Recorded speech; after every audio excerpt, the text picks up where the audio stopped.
Kia hua ko te pai, kia toto au te whai, mana keti ara a te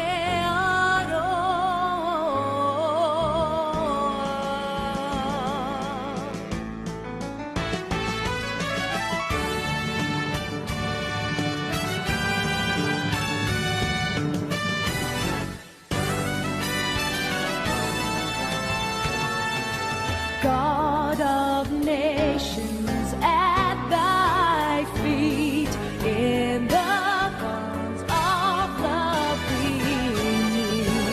Hear our voices, we entreat. God, defend our free land. God, Pacific's triple star, from the shafts of strife and war, make her praises heard afar.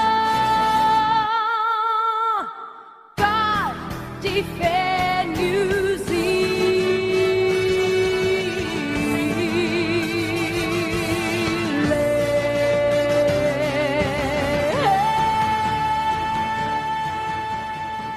Hai guys, we are from kelompok 11.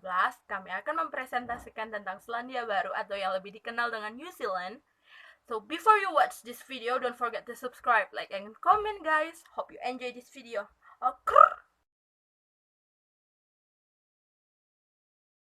Selandia Baru atau yang biasa kita kenal dengan New Zealand merupakan negara kepulauan yang terletak di sebelah selatan Samudra Pasifik. Negara yang beribu kota di Wellington ini memiliki banyak kemiripan dengan Australia, negara tetangganya di sebelah barat laut. Selain sama-sama terletak di kawasan Oseania, baik Australia maupun Selandia Baru sama-sama berstatus sebagai persemakmuran Inggris dan berpenduduk mayoritas keturunan imigran Eropa. Masing-masing negara juga memiliki desain bendera nasional yang hampir mirip, namun masih bisa dibedakan ya guys. Jika bendera Australia menampilkan 6 simbol bintang putih, maka bendera Selandia Baru menampilkan 4 simbol bintang merah. Selandia Baru pertama kali ditemukan oleh orang Eropa pada tahun 1642, tepatnya oleh pelaut Abel Tasman. Daerah yang ditemukan Tasman tersebut oleh pembuat peta berkebangsaan Belanda lalu diberi nama Nova Zealandia atau Zelandia Baru, di mana Zeeland merupakan nama dari sebuah provinsi di Belanda.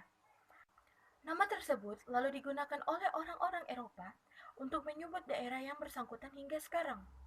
Suku pribumi Maori sendiri menyebut Selandia Baru dengan nama Aotearoa. Sementara orang-orang Eropa dan non-Maori mereka panggil dengan sebutan Pakeha. Walaupun Abel Tasman yang berkebangsaan Belanda merupakan orang Eropa pertama yang berhasil mencapai Selandia Baru, adalah Inggris dengan James Cook sebagai utusannya, yang melakukan riset dan eksplorasi secara serius ke daerah yang bersangkutan pada abad ke-18. Sejak itulah orang-orang Eropa berduyun-duyun menuju Selandia Baru untuk berdagang dengan penduduk pribumi atau sekedar berlabuh usai berburu paus dan anjing laut. Kota-kota kecil yang didiami oleh bangsa Eropa mulai bermunculan, terhitung sejak tahun 1788. Selandia Baru menjadi koloni Inggris di mana institusi pemerintahan daerahnya disatukan dengan daerah koloni New South Wales, Australia Tenggara.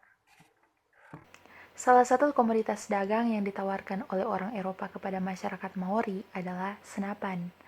Sekedar info, penduduk Maori terbagi ke dalam beberapa kelompok suku yang tak jarang terlibat konflik satu sama lain.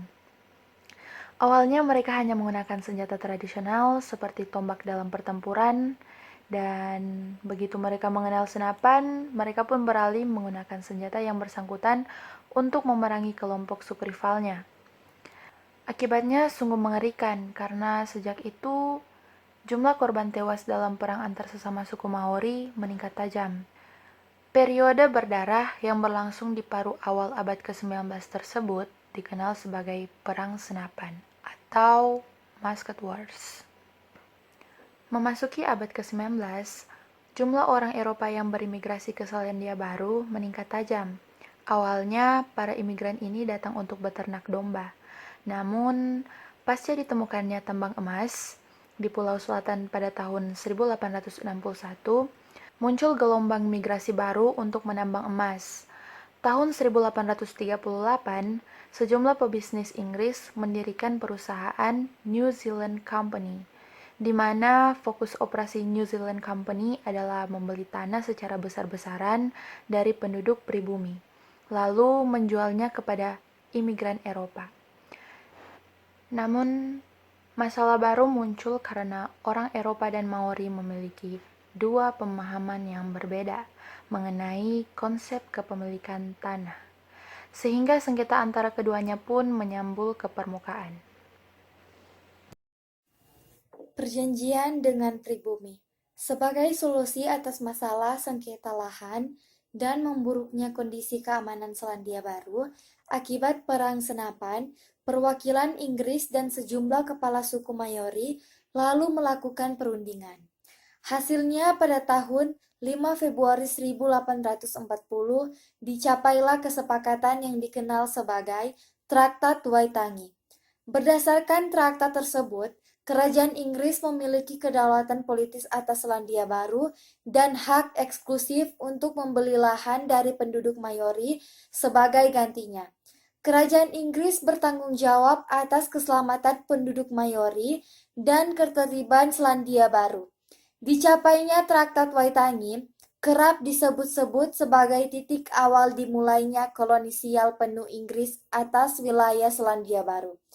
Setahun pasca Traktat Waitangi, Selandia Baru dijadikan daerah koloni tersendiri yang terpisah dari New South Wales.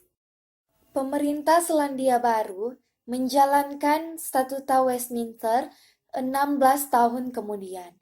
Selandia Baru hingga sekarang memang masih mengakui Ratu atau Raja Inggris yang diwakili oleh Gubernur Jenderal sebagai kepala negaranya.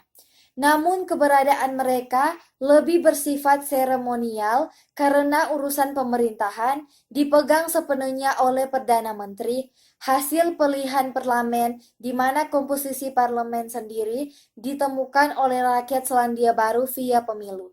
Dan karena mayoritas rakyat Selandia Baru merupakan keturunan imigran Inggris, mereka tidak keberatan kalau negaranya tetap mengakui Ratu Inggris sebagai kepala negara mereka.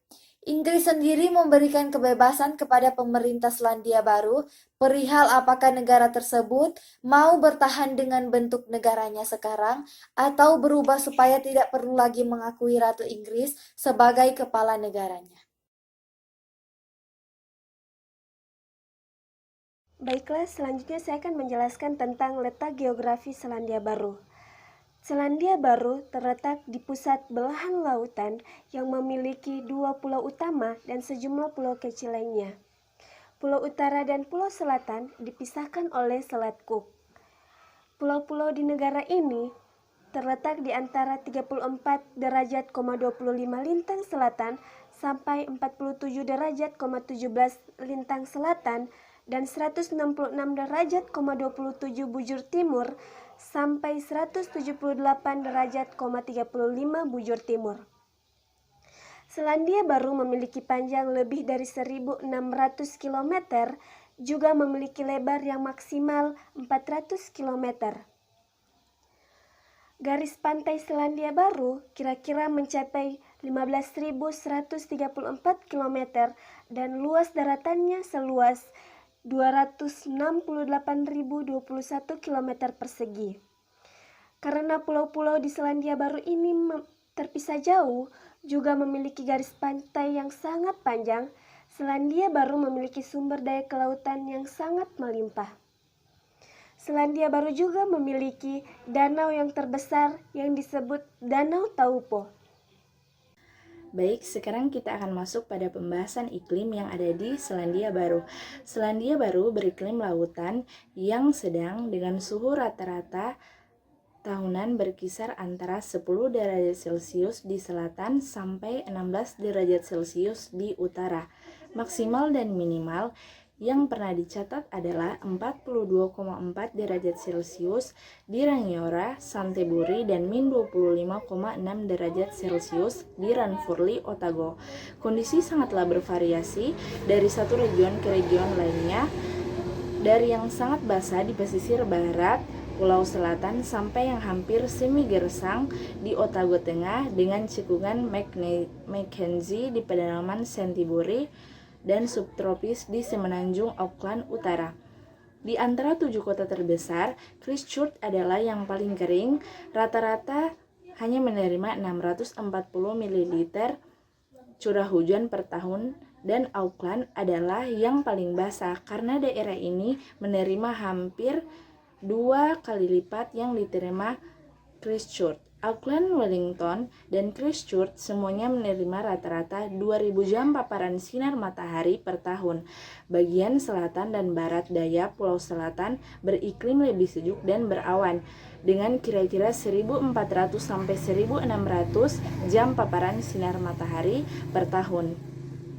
Bagian yang paling cerah di negara ini dan menerima kira-kira 2400 sampai 2500 jam paparan sinar matahari per tahun. Iklim Selandia Baru terbagi atas 4 musim, yaitu musim panas yang terjadi pada bulan Januari sampai Februari, musim gugur pada bulan Maret sampai bulan Mei, musim dingin dari bulan Juni sampai bulan Agustus, dan yang terakhir yaitu musim semi yang terjadi pada bulan September sampai bulan November. Iklimnya pada musim dingin relatif sejuk dan basah, serta musim panas yang hangat dan kering. Iklimnya bukan termasuk subtropis, kecuali jauh di bagian utara. Cuacanya sangat bervariasi antara daerah geografis yang satu dan yang lainnya. Baiklah, saya akan menjelaskan tentang Selandia Baru, yaitu tentang keanekaragaman hayatinya, di mana keterpencilan geografi Selandia Baru selama 80 juta tahun, dan biografi pulau bertanggung jawab atas uniknya spesies di negara ini. Dan mereka telah berevolusi dari kehidupan liar Gondwana atau beberapa organisme yang mampu memencar secara biologis dengan menerbangkan dirinya atau berenang dan terbawa oleh dinamika laut kira-kira 82%. Tumbuhan berpembuluh asli Selandia Baru adalah endemik, meliputi 1,944 spesies dari 65 genus dan 1 familia tunggal. 2 jenis hutan utama adalah hutan-hutan yang didominasi oleh pepohonan berdaun lebar, dengan Polyscarpaceae yang mengembang, atau oleh Nothofagus di wilayah beriklim lebih dingin. Tipe vegetasi lainnya adalah padang rumput. Nah, sebelum datangnya manusia, kira-kira 80% daratan Selandia Baru ditutupi oleh hutan, dengan hanya alpen tinggi, basah tak subur, dan daerah-daerah vulkanik tanpa pepohonan. Pengundulan hutan besar-besaran di Selandia juga terjadi setelah manusia tiba. Nah, hutan-hutan didominasi oleh aneka burung, dan sedikitnya mamalia pemangsa telah menjadi penyebab bagi beberapa spesies seperti kiwi, kakapo, dan takahe berevolusi menjadi burung yang tidak bisa terbang. Kedatangan manusia ini membuat perubahan-perubahan yang berhubungan dengan habitat dan diperkenalkannya tikus Polinesia, ferret, dan mamalia lainnya, mengarah pada kepunahan banyak spesies burung, termasuk burung-burung besar seperti moa dan elang hars. Hewan-hewan lainnya diwakili oleh reptil, tuatara, bengkarung, dan cicak, kodok, laba-laba, katipo, serangga, weta, dan siput. Beberapa seperti burung ren dan tuatara adalah begitu unik sehingga mereka disebut fosil hidup. 3 spesies kelelawar sejak kepunahannya adalah 3 dan hanya 3 tanda mamalia darat asli di Selandia Baru sampai tahun 2006 ketika ditemukannya tulang-tulang unik dari mamalia darat seukuran tikus yang berumur paling muda 16 juta tahun. Bagaimanapun, mamalia laut terdapat cukup banyak dengan hampir setengah cetacea dunia, paus, lumba-lumba, dan propois, dan banyak pinniped dilaporkan terdapat di perairan Selandia Baru. Ada banyak ragam burung laut di Selandia Baru, sepertinya hanya di negara ini. Ada lebih banyak spesies penguin yang ditemukan di Selandia Baru dibandingkan di negara lain. Selanjutnya, saya akan menjelaskan tentang sumber daya Selandia Baru. Selandia Baru memiliki danau dan sungai yang mengalir dari pegunungan, sehingga merupakan sumber daya terpenting di negara ini. Sehingga dirancang untuk membangun bangunan pusat-pusat tenaga listrik. PLTA terbesar di negara ini bernama Benmore di Usai Takim. Sumber daya seperti batu bara di negara ini terletak di daerah pegunungan wetland di Pulau Selatan. Hutan merupakan sumber daya yang sangat penting bagi Selandia, sehingga orang Eropa membuka hutan untuk lahan pertanian, kemudian perusahaan-perusahaan mulai berkembang di dalamnya. Pada abad ke-20, datangkan bibit pohon unggul dari luar negeri seperti Pinus California, Ceda Jepang, dan lain-lain yang menjadi komoditas ekspor utama bagi negara ini. Baik, sekarang kita masuk di pembahasan penduduk. Menurut sensus tahun 2006, 67,6% penduduk diketahui sebagai keturunan Eropa dan 14,6% sebagai Maori. Kelompok etnik utama lainnya adalah bangsa Asia 9,2% dan bangsa Pasifik 6,9%. Sedangkan 11,1% mengaku hanya sebagai orang Selandia Baru atau semacam dengan itu, dan 1% mengaku beretnis lain. Ini bertentangan dengan data tahun 1961 ketika sensus melaporkan bahwa populasi Selandia Baru pada saat itu 92% keturunan Eropa dan 7% Maori. Dengan demonim untuk warga Selandia Baru dalam bahasa Inggris adalah New Zealander dan istilah kolokial atau biasa disebut dengan Kiwi. Biasa digunakan oleh masyarakat internasional dan penduduk setempat. Kata pinjaman dari bahasa Maori, Pakeha biasanya merujuk pada warga Selandia Baru, keturunan Eropa. Meskipun beberapa pihak menolak sebutan ini dan beberapa orang Maori menggunakannya untuk merujuk semua warga Selandia Baru yang bukan dari kalangan Polinesia. Suku Maori adalah bangsa pertama yang mencapai Selandia Baru, diikuti oleh pedagang dini Eropa. Kolonisasi berikutnya didominasi oleh pendatang dari Britania, Irlandia, dan Australia. Karena kebijakan yang ketat, serupa dengan kebijakan Australia Putih, terdapat juga imigran yang signifikan dari Belanda, asal Dalmatia, imigrasi dari Italia dan Jerman bersama-sama dengan imigrasi tak langsung dari Eropa melalui Australia, Amerika Utara, Amerika Selatan, dan Afrika Selatan. Setelah depresi besar, kebijakan-kebijakan diperlonggar dan keanekaragaman migran semakin bertambah banyak. Pada tahun 2009 sampai 2010, sebuah target tahunan tentang persetujuan 45.000 sampai 50.000 penduduk tetap ditentukan oleh Badan Imigrasi Selandia Baru. Lebih dari 1 migran baru untuk setiap 100 penduduk Selandia Baru. 23% populasi Selandia Baru dilahirkan di seberang lautan. Sebagian besarnya menetap di kawasan Auckland. Sementara itu, sebagian besarnya berasal dari Britania Raya dan Irlandia. 29% imigrasi dari Asia Timur, sebagai besarnya Cina daratan, tetapi dengan jumlah yang substansial juga dari Korea, Taiwan, Jepang, dan Hong Kong juga bertambah dengan cepat. Jumlah pelajar internasional yang terbiaya sendiri menaik tajam pada akhir dasawarsa 1990-an dengan lebih dari 20 orang yang belajar dalam lembaga-lembaga pendidikan tinggi publik pada tahun 2002. di Selandia Baru juga memiliki populasi sekitar 4 juta dan sekitar 80% itu dari populasinya adalah turunan Eropa. Suku Maori adalah grup etnik kedua terbesar yaitu 14,7%, sekitar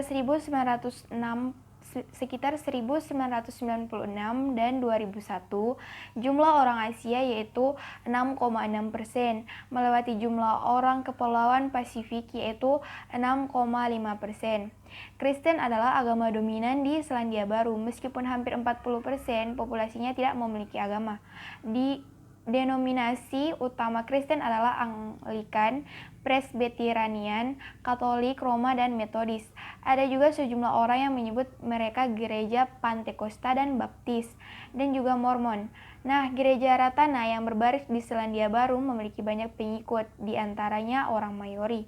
Menurut hasil sensus, agama minoritas lain termasuk Hindu, Buddha, dan juga Islam.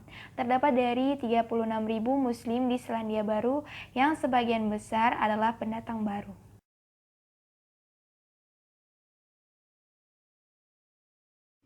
Kita masuk dalam aspek bahasa Selandia Baru. Selandia Baru dalam bahasa Maori disebut dengan Aotearoa yang artinya tanah berawan putih panjang. Bahasa yang dominan di Selandia Baru adalah bahasa Inggris sekitar 96% dan bahasa resmi lainnya adalah bahasa isyarat sekitar 0,51% dan bahasa penduduk asli Maori sekitar 3,73%. Saya akan menjelaskan sekilas tentang bahasa Maori. Pada dasarnya, bahasa Maori dapat ditarik hingga 200 tahun yang lalu pada awal abad ke-19. Bahasa Maori menjadi bahasa yang digunakan di Selandia Baru. Akan tetapi, semakin banyak penutur bahasa Inggris yang datang ke Selandia Baru, maka bahasa Maori hanya digunakan oleh masyarakat adat yang tinggal di Selandia Baru. Hingga pada tengah abad ke-20, keberadaan bahasa Maori semakin memprihatinkan. Maka daripada itu, pada tahun 1980-an, timbullah sebuah inisiatif untuk menghidupkan kembali Tereo. Mulainya pada tahun 1972, bahasa Maori dapat diperkenalkan melalui radio maupun televisi. Sampai akhirnya pada awal abad ke-21 ada sekitar 125.000 penutur bahasa Maori di Selandia Baru. Sampai saat ini, bahasa Maori menjadi ciri khas dari Selandia Baru. Bahkan beberapa tempat sekarang memiliki nama resmi dalam bahasa Inggris dan juga Maori. Beberapa institusi pendidikan tinggi di Selandia Baru pun juga secara khusus menawarkan program studi untuk mempelajari seluk-beluk kehidupan suku Maori. Mempertahankan identitas bangsa dengan terus melestarikan penggunaan bahasa daerah tentu menjadi penting. Hal ini yang dilakukan oleh orang-orang Maori di Selandia Baru.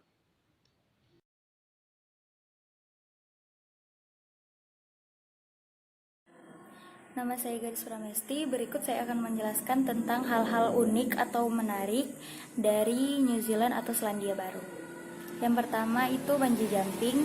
Bungee jumping ditemukan pada tahun 1980 dan kemudian menjadi aktivitas komersial pada tahun 1986. Wisata adrenalin ini dipelopori oleh Jack Hackett dan Henry Van Arch di Kawarau Bridge dengan ketinggian 43 meter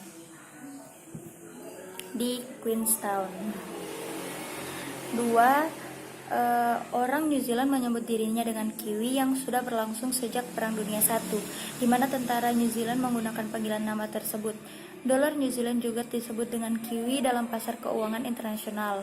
Dolar New Zealand bergambar burung kiwi pada satu sisi. Selanjutnya, New Zealand adalah salah satu negara paling bebas dalam hal pernikahan sesama jenis dan prostitusi.